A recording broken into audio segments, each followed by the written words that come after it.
नमस्कार दोस्तों, यह भागवत गीता की कहानी हमने आपके लिए विशेष रूप से चुनी है। इस कहानी को सुनकर आपको कुछ अच्छी शिक्षा मिलेगी जो आपको इस दुनिया को समझने में मदद करेगी। यह कहानी एक अच्छी शिक्षाप्रद कहानी है, इसलिए मैं आशा करती हूँ कि हमारी यह कहानी सुनकर आपको बहुत आनंद आएगा। एक बार एक गांव में एक बूढ़ा अपने पोते के साथ रहता था। बूढ़ा रोज सुबह जल्दी उठकर भगवत गीता पढ़ने के लिए मेज पर बैठ जाता था। उनका पोता दादाजी की प्रशंसा करता था और अपने दादाजी जैसा बनना चाहता था। इसलिए पोता दादाजी की तरह सब कुछ करने की कोशिश करता था।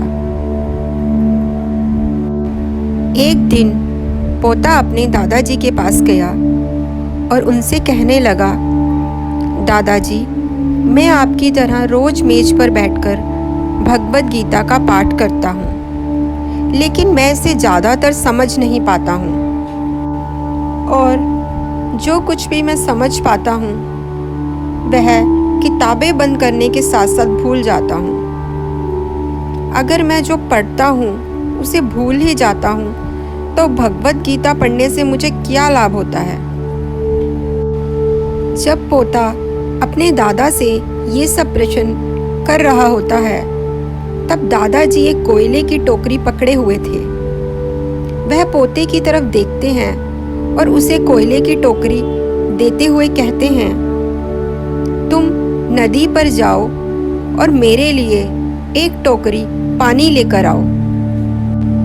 दादाजी ने जैसा कहा लड़के ने बिल्कुल वैसा ही किया, लेकिन जैसे ही वह पानी भरकर घर पहुंचा टोकरी का सारा पानी निकल जाता है। दादाजी ने मुस्कुराते हुए कहा, वापस पानी लेने के लिए नदी पर जाओ और फिर से कोशिश करो, लेकिन इस बार थोड़ा तेज चलने की कोशिश करना। लड़के ने बिल्कुल वैसा ही किया। वह अपने दादाजी की बात को मान गया और इस बार नदी से पानी लेकर जल्दी घर पहुंचने के लिए तेज भागा। लेकिन इस बार भी घर आने के बाद दादाजी ने देखा टोकरी खाली थी।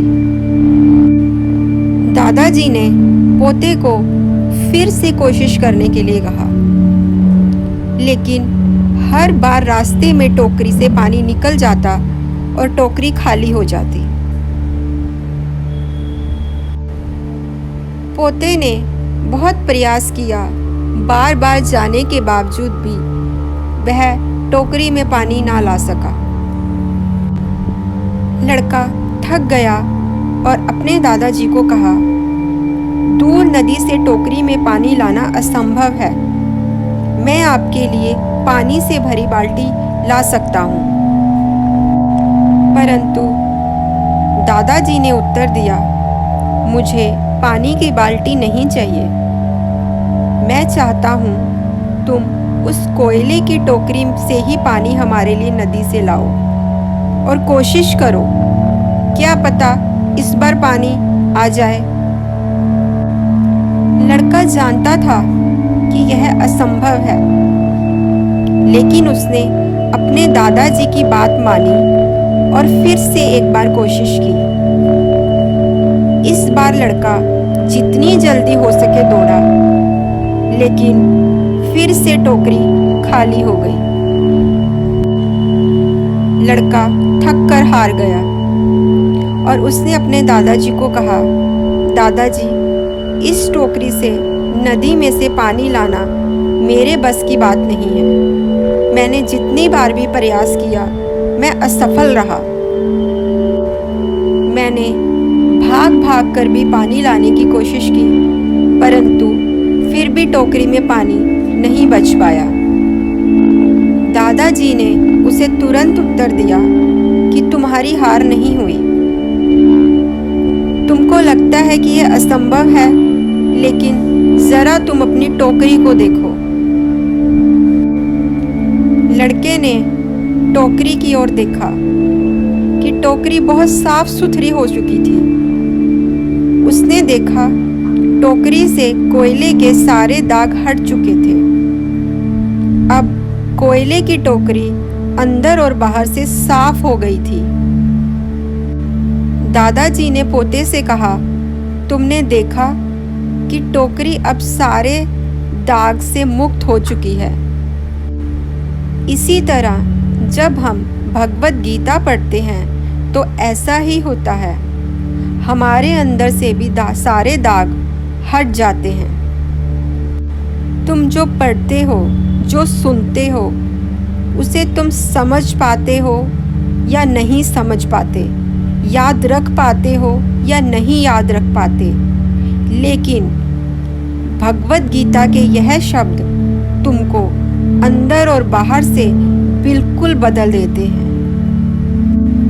जिस प्रकार यह कोयले की काली टोकरी बिल्कुल बदल गई है। तो दोस्तों, इसी के साथ ये कहानी समाप्त होती है। मैं आशा करती हूँ कि आपको ये कहानी सुनकर बहुत अच्छा लगा होगा।